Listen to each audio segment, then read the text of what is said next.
علیکم۔ بہت سے اسلامی بھائیوں کا اور اسلامی بہنوں کا یہ سوال رہتا ہے کہ ہم قرآن شریف کو کیسے بخشیں، اپنے مردوں کو ثواب کیسے پہنچائیں۔ تو میں بڑے آسان لفظوں کے ساتھ آپ کو بتا رہا ہوں، بغور سماعت کر لیں۔ دیکھیے، حضور صلی اللہ علیہ وسلم کی ایک حدیث جو یقیناً بڑی مشہور ہے، عوام نے بھی وہ بہت بار سنی ہے، انما الاعمال بالنیات، عمل کا دار و مدار نیت پر ہے، ہماری نیت پر ڈیپینڈ کرتا ہے کہ ہم کیا کام کریں گے۔ ہماری نیت جیسی ہوگی ہمیں ویسا ہی اجر ملے گا، اب اچھی ہوئی تو اچھا، بری ہوئی تو برا۔ تو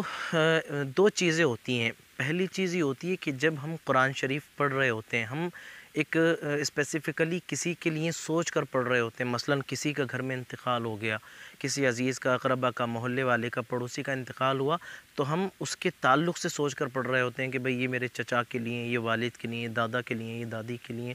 یہ میرے پڑوسی کے لیے۔ تو ہم ایک پارہ پڑھیں، دو پارے پڑھیں یا پورا قرآن پاک پڑھیں، ہم نے اس کی نیت کرتے ہوئے یہ قرآن پڑھا ہے، تو یہ جو ثواب ہے نا، یہ اس کو پہنچ جاتا ہے، ہمارے پڑھتے ہی اس کو پہنچتا ہے۔ جب ہم نیت کر کے پڑھتے ہیں تو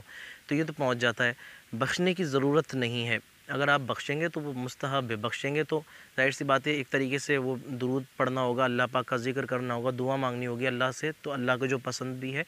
تو یہ اور زیادہ بہتر ہو جائے گا۔ لیکن ایسا نہیں کہ اس کو بخشنا بھی ضروری ہے، کیونکہ آپ نے جب نیت کی تو وہ پہنچتا گیا۔ اچھا، ایک چیز یہ، اور دوسری چیز اس کے اندر یہ تھی کہ اصال ثواب، اب جیسے ایک تو وہ ہوتا ہے کہ ہم نے قرآن شریف ویسے ہی پڑھا بغیر کسی نیت کے، ثواب کی نیت سے کہ ہم پڑھ لیں، ہم نے ایک پارہ پڑھ لیا، 2 4 5 6 پورا قرآن پڑھ لیا، 2 قرآن پڑھ لیے، 3 قرآن پڑھ لیے، تو وہ ہماری جو نیکی والا اکاؤنٹ ہے نا، اس کے اندر ایڈ ہو جاتا ہے، وہ ایڈ ہو گیا۔ اب ہمیں اگر کسی کو بخشنے کی، اصال ثواب کرنے کی ضرورت پڑتی ہے کہ بھئی فلاں کو ہم نے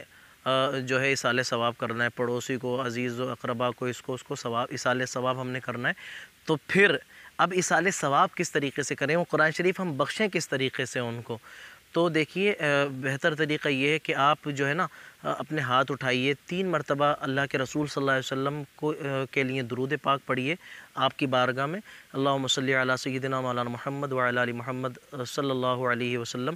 یا جو بھی درود پاک آپ کو یاد ہو 3 مرتبہ پڑھیے۔ اس کے بعد اللہ سے دعا مانگیے، یا اللہ پاک جو میں نے تلاوت کیا ہے، جو میرے پاس پڑھا ہوا ہے قرآن پاک، تلاوت کردہ ہے، اس کو سب سے پہلے حضور پاک صلی اللہ علیہ وسلم کی بارگاہ میں نظر قبول فرما، اور اس کے بعد میرے مرحومین، آپ نام بھی لے سکتے ہیں، یا کوئی رشتہ آپ سے ان کا ہے، والد ہیں، چچا ہیں تو چچا بھی کہا جا سکتا ہے، نام بھی لیا جا سکتا ہے، یا صرف نیت بھی کی جا سکتی ہے کہ میں نے جن مرحوم کے لیے یہ پڑھا ہے، ان مرحوم کے لیے اس کا ثواب اصال فرما۔ تو یہ دوسرا طریقہ ہے۔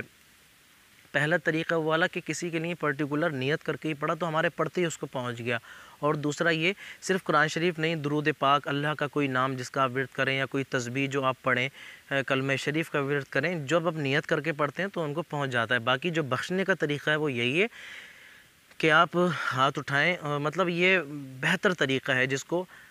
حسن طریقہ کہتے ہیں، اچھا طریقہ، احسن طریقہ، کہ حضور کی بارگاہ میں بخشیں، اس کے بعد اپنے مرحومین کے لیے، یا پھر آپ ڈائریکٹلی مرحومین کے لیے بھی، یا اللہ پاک میں نے فلاں مرحوم کے لیے، اپنے عزیز کے لیے یہ پڑھا تھا، یا اللہ اس کو یہ نظر ہے میرے مالک تو قبول فرما، اس کی روح کو اس کا ثواب پہنچا، اس کی روح کو اس کا ثواب اصال فرما، تو اس طریقے سے بھی بخشا جا سکتا ہے۔